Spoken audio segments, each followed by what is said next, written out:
problems plaguing the district tech department, how Roseville has been affected, and what the district plans to do about it. A popular face in the office, soon to retire, who it is and why she's planning to leave.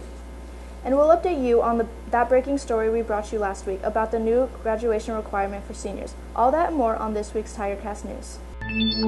From Studio 403 in Roseville High School, this is TigerCast News. Good morning and welcome to an all-new TigerCast News. I'm Sierra Hernandez. And I'm Celine Nunley. We begin today's TigerCast with breaking news. Road closures around the Roseville High School begin today. As the city of Roseville starts paving those roads in a project they call Slurry Seal, the closures affect major roads around the campus, including Campo Street, Tiger Way, Alta Vista Avenue, and Sierra Boulevard, among others. This will mean some major traffic and parking issues this week. I think it's going to be a big detriment to a lot of students. There's typically a lot of traffic, as there is outside Roseville, so I think that cutting off a lot of roadways is going to cause a lot of issues. Here's a closer look at some of those closures this week. Coronado Avenue and Manzanita Avenue, indicated by orange, are scheduled to close on Wednesday. Sierra Boulevard, indicated by green, is scheduled to close on Thursday, and Alta Vista Avenue and Campo Street, indicated by the lime color, are scheduled to be closed on Friday. An epidemic of tech problems here at Roseville High School and throughout the district. So what's the reason? Austin Daly tells us why. Some RHS teachers have been unable to implement new technology into their class curriculum. The problem stems from the understaffing tech and department's unfamiliarity with some of the new iPad products. And this is kind of like a trial by error type thing. We're just getting started with the iPads.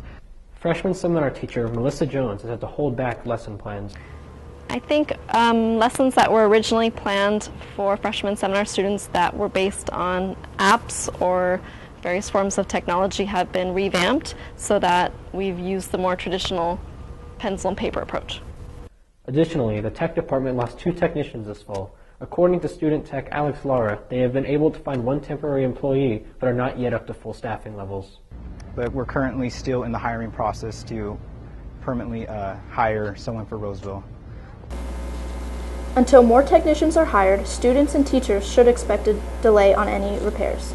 Has your teacher been out a lot lately? You could look to the new Common Core standards as a potential reason. Teachers have been missing more school this term because of Common Core training. Math teacher Shadra Wood told us she's okay with missing class time to get up to the speed with the new requirements. If we are going to make Common Core work, then we need to make sure that all the teachers are on the same page and that we understand how to utilize it in our classrooms. The student government organized bonfire has been moved to November 7th, following a negative reaction toward the previous date. The bonfire was originally scheduled to take place on Halloween, the night before the last home football game. However, after several students expressed displeasure with the date, the student government moved the event to the night before the home game at Wood Creek. The bonfire will take place on the upper fields.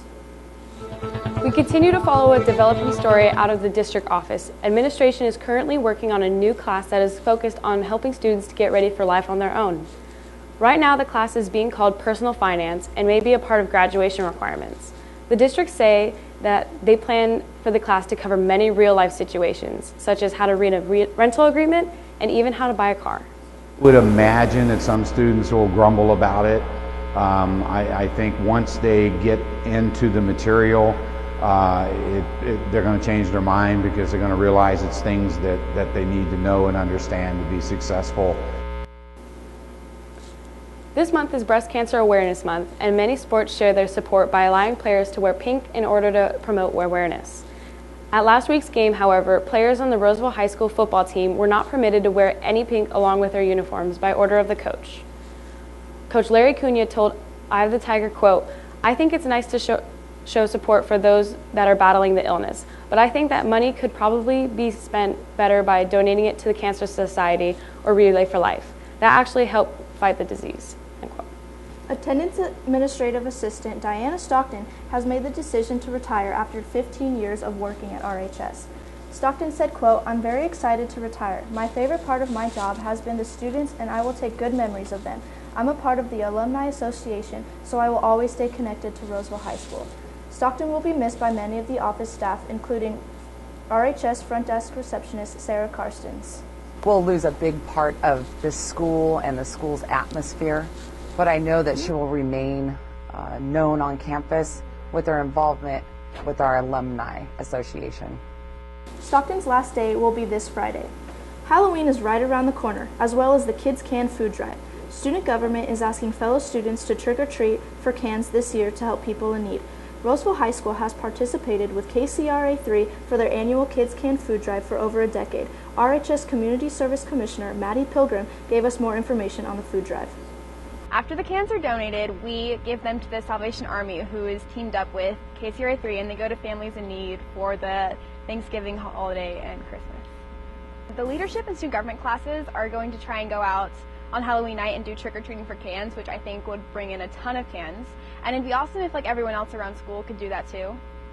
Student government wants students to stop by room 606 to pick up a flyer to post around your neighborhood for Halloween. For your students in the Roseville Joint Union High School District, we take a look at why this is happening and what it means for RHS in this next week TigerCast. TigerCast News will be back next week, but in just a few weeks, TigerCast News will become Eye of the Tiger today. That's it for us today. Remember, we're always on at eyeofthetigernews.com. See you next time.